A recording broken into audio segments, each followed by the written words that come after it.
justice par la firme israélienne pharmaceutique Teva. Et se sont jointes au dernier moment 4 ou 5 officines israéliennes qui se sont portées partie civile et qui seront présentes tout à l'heure. Et ils vous reprochent quoi exactement? Alors je suis accusée à la fois de diffamation pour avoir écrit que Teva contribue au financement de l'armée israélienne, ce qui est un fait. Comme toute entreprise pharmaceutique, le groupe israélien Teva verse des taxes sur ses profits à l'État d'Israël et le budget militaire israélien représente plus de 6% de l'ensemble du budget. Donc on ne voit pas où est la diffamation, qu'ils aient honte de cette armée d'occupation, c'est leur problème. Mais nous, on ne voit pas comment ils vont pouvoir défendre ce point de vue. La deuxième accusation, c'est l'accusation systématique, classique, de discrimination à l'égard de la nation israélienne.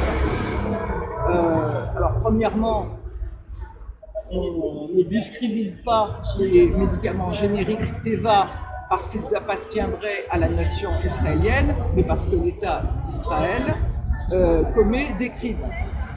Et deuxièmement, on est là encore dans une inversion extrêmement choquante des rôles, puisqu'il y a quand même une occupation, que l'occupant c'est Israël, que l'occupé c'est la Palestine, et que s'il y a une nation discriminée, ce n'est pas la nation israélienne, mais bien la nation palestinienne, emmurés, emprisonnés, torturés, régulièrement bombardés, enfermés dans les camps de concentration de Gaza, privés d'eau, d'électricité, avec ses terres et son eau volée, et puisqu'on est en train de parler de santé, privés également de soins. Et Teva est une entreprise qui profite de l'occupation, qui n'est pas seulement partie intégrante de l'économie israélienne, mais qui profite sciemment, pleinement de cette occupation. D'abord parce que les Palestiniens n'ont pas le droit de produire leurs propres médicaments, que deuxièmement, ils n'ont même pas le droit d'acheter des médicaments moins chers dans d'autres pays.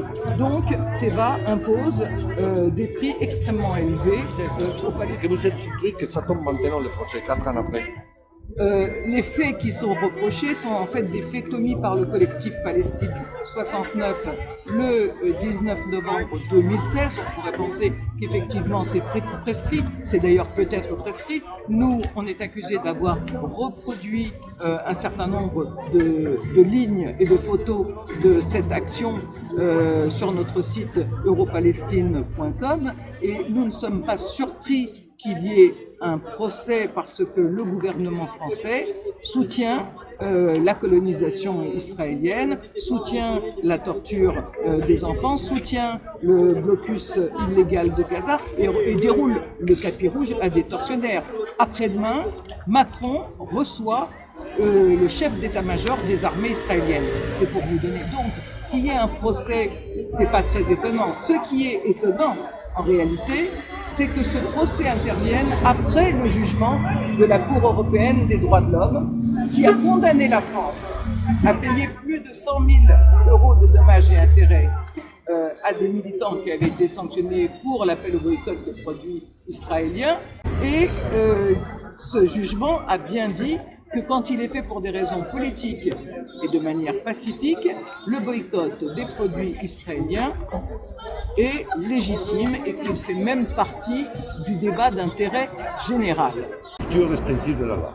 C'est plus extensive. La CEDH a condamné la France pour avoir détourné cette loi et l'avoir instrumentalisée. de Madame Mais maintenant, M.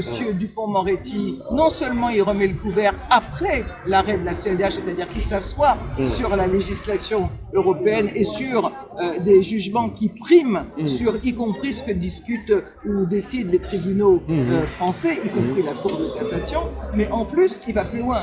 M. Dupond-Moretti demande aux procureurs et aux juges de nous faire effectuer, nous envoyer faire des stages Shoah. Des stages Shoah, je dis ça sérieusement, c'est écrit dans sa circulaire, des stages Shoah, il dit même où. Il dit par exemple l'ancien camp qui n'existe toujours, le camp d'internement, le camp d'Émile à Aix-en-Provence, ou Stutthof en Alsace, sous l'égide du mémorial de la Shoah. Ça veut dire quoi? Ça veut dire quoi demander ça? Ça veut dire pas seulement que nous sommes assimilés à des antisémites, voire des négationnistes qu'il faudrait rééduquer, mais en plus, c'est une terrible gifle pour les Palestiniens. Les Palestiniens, ils sont pour rien dans la déportation et l'extermination des Juifs. Le génocide, ce sont les Européens, dont la France, qui l'ont fait de millions de Juifs. Oh, les mosquées de Jérusalem. Et les Palestiniens demandent la liberté. Ils demandent qu'on arrête de faire ce nettoyage ethnique, de les enfermer, de les mettre dans un camp de concentration. Et qu'est-ce qu'on leur répond? C'est un Shoah, allez voir la souffrance des Juifs. Non mais c'est une insulte. Ils la connaissent très terrible. bien, la souffrance des Juifs, les Palestiniens. Ils sont à Bien côté. sûr qu'ils la connaissent Ok. bien, Ouais. mais c'est pas eux qui Non, l'ont mais c'est commis. pas pour eux, Au c'est contraire, pour les Français. au contraire. Ok. Ils ont fait laisser venir sur leur terre beaucoup de Juifs qui, justement, étaient en but aux persécutions. Mais après, c'est devenu autre chose. Ils les ont accueillis, ils ont été hospitaliers, et puis ensuite, à la fin de la guerre, paf, 55% en moins de leur terre, puis ensuite, l'État d'Israël en prend 23% de plus, ça fait 78% en moins, et puis ensuite, on prend tout, on occupe toute la terre, et tout le monde laisse faire, tous les gouvernements laissent faire. De l'assimilation. Merci beaucoup, madame. Hein. Je vous en prie.